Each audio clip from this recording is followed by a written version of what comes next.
সুবিধা রয়েছে এসব বাড়ি ও হোটেলগুলোতে। পায়ে হেঁটে সেই ভূখণ্ডে পৌঁছতে হয়। শীতের দিন হওয়াতে পর্যটক সংখ্যা একেবারেই নগণ্য বলা যায়। রাস্তার দুপাশে কোনো জনমানব না দেখে ভুতুড়ে লাগলো। দর্শক, সরু গলিতে হাঁটতে হাঁটতে নজরে পড়ল সাদা ধবধবে পাহাড়।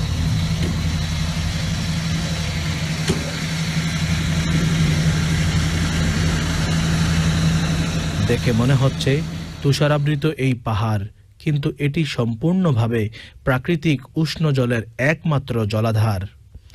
ইউনেস্কো কর্তৃক 1988 সালে এটিকে বিশ্ব ঐতিহ্যবাহী স্থান হিসেবে স্বীকৃতি দেওয়া হয়।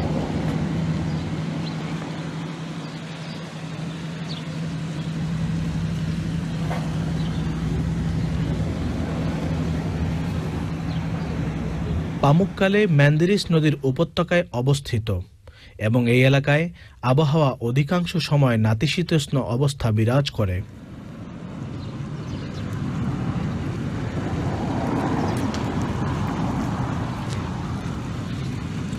প্রিয় দর্শক, আমরা এই মুহূর্তে যে জায়গায় এসে উপস্থিত হয়েছি এটি হচ্ছে পৃথিবীর বিভিন্ন সুন্দরতম জায়গার অন্যতম একটি সুন্দরতম জায়গা এবং আল্লাহ রাব্বুল আলামিনের অন্যতম একটা কুদরত যে এইখানে আমার পিছনে দেখতে পাচ্ছেন যে পাহাড়, এটি আসলে কোনো বরফের পাহাড় নয়, এটি হচ্ছে বিশ্বের অন্যতম চুনা পাথরের পাহাড়, যাকে ইংরেজিতে লাইমস্টোন বলা হয়।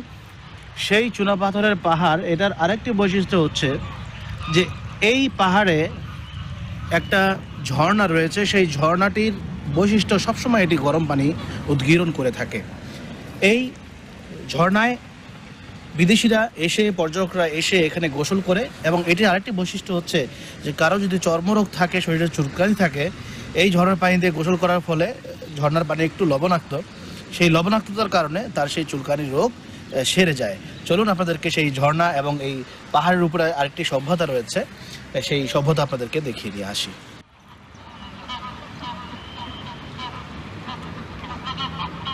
এই এলাকা প্রায় 2500 বছরের পুরনো রোমান সভ্যতার লোকদের কাছে অত্যন্ত পবিত্র ছিল, যার কারণে এখানে তারা কবর দিত।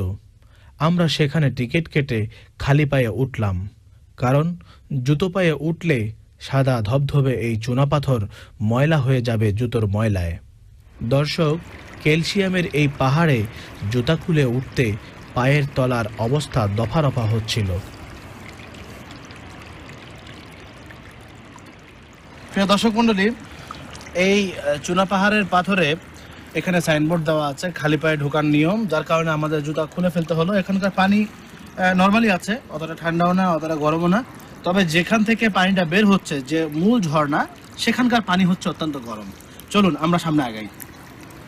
পাথরের উপর পানি পড়ে পড়ে যে সুন্দর ডিজাইন তৈরি হয়েছে তা আসলেই প্রশংসার দাবিদার। এই যে প্রাকৃতিকভাবে তৈরি সুইমিং পুল দেখছেন, এগুলোতে গ্রীষ্মকালে পর্যটকরা নেমে গোসল করে থাকেন, তবে এখন শীত থাকাতে আর সাথে বাড়তি কাপড় না নেয়াতে আমরা নামতে পারিনি। স্বচ্ছ টলটলে পানি দেখেই নামতে ইচ্ছা যাচ্ছিল। এই লেকগুলো প্রায় 20 লাখ বছরের পুরনো।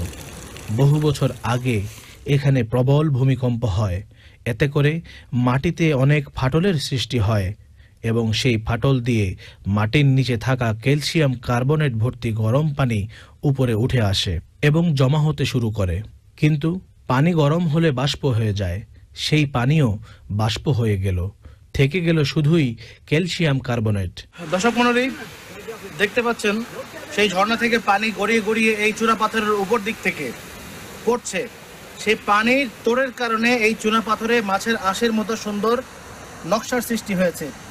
এটা দেখলে আসলে সুবহানাল্লাহ না বলে থাকা যায় না, যে আল্লাহ রাব্বুল আলামিনের কুদরত, কত বড় সৃষ্টি আল্লাহ রাব্বুল আলামিন করতে পারেন, কত সুন্দর করে তার সৃষ্টিকে আল্লাহ তাআলা সাজাতে পারেন। এই জন্য তো আল্লাহ রাব্বুল আলামিন কোরআনে পাকে বলেছেন যে যুয়্যিনা লিন-নাস, মানুষকে প্রত্যেকটা জিনিস সুন্দর করে আল্লাহ রাব্বুল আলামিন তৈরি করে দিয়েছেন, সাজিয়ে দিয়েছেন। চলুন আমরা সেই ঝর্ণার উপর থেকে আপনাদেরকে দেখিয়ে নিয়ে আসি। এই ক্যালসিয়াম কার্বনেট হচ্ছে এক প্রকারের লবণ। সেই লবণ জমে তৈরি হলো এই লেকগুলোর কাঠামো। এই পাহাড়ে 17টি উষ্ণ জলধারা রয়েছে, যেগুলোর তাপমাত্রা 35 ডিগ্রি সেলসিয়াস থেকে 100 ডিগ্রি সেলসিয়াস পর্যন্ত বিরাজ করে। এসব জলাধার থেকে আগত জল ট্যাভারটাইন ভূমির 320 মিটার অবধি প্রবাহিত হয় এবং 60 থেকে 70 মিটার প্রস্থ ও 240 মিটার দৈর্ঘ্য বিশিষ্ট এলাকায় ক্যালসিয়াম কার্বনেট জমা করে থাকে। দর্শক, এ হচ্ছে বৈজ্ঞানিক ব্যাখ্যা।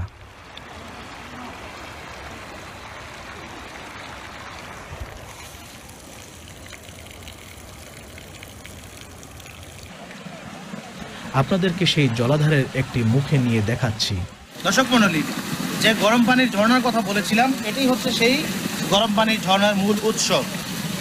এর ভিতর দিয়ে গিয়ে ওই জায়গাটা থেকে গরম পানির মূল উৎসটা বের হয়েছে, কিন্তু মূল উৎসের উপরে এই দেশের সরকার কিছু দুর্ঘটনা ঘটার কারণে কাঠ দিয়ে পাটাতন তৈরি করে দিয়েছে।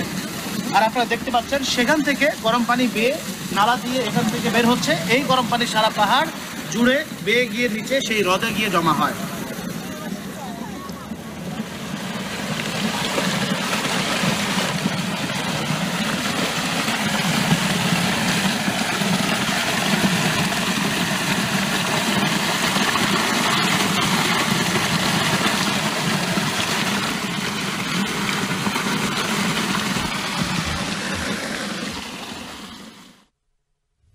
এই এলাকার পিছনেই রয়েছে 2500 বছরের পুরনো রোমান আমলের ধ্বংসপ্রাপ্ত সমাধিক্ষেত্র। এর পাশে একটি জিওলজিক্যাল জাদুঘর আছে, যেখানে তাম্রযুগের কিছু নিদর্শন এবং রোমান আমলের দেবতা ও তাদের রাজনৈতিক ব্যক্তিবর্গের ভাস্কর্য রয়েছে। দর্শক, এই যে বাক্স আকৃতির হাউজের মতো দেখছেন, এগুলো তৎকালীন সময়ে দেয়া সমাধিক্ষেত্র। তারা মাটির নিচে কবর না দিয়ে এভাবে পাথরের বাক্সের ভিতরে মৃতদেহ রেখে দিয়ে উপরে আরেকটি পাথর চাপা দিয়ে দিত।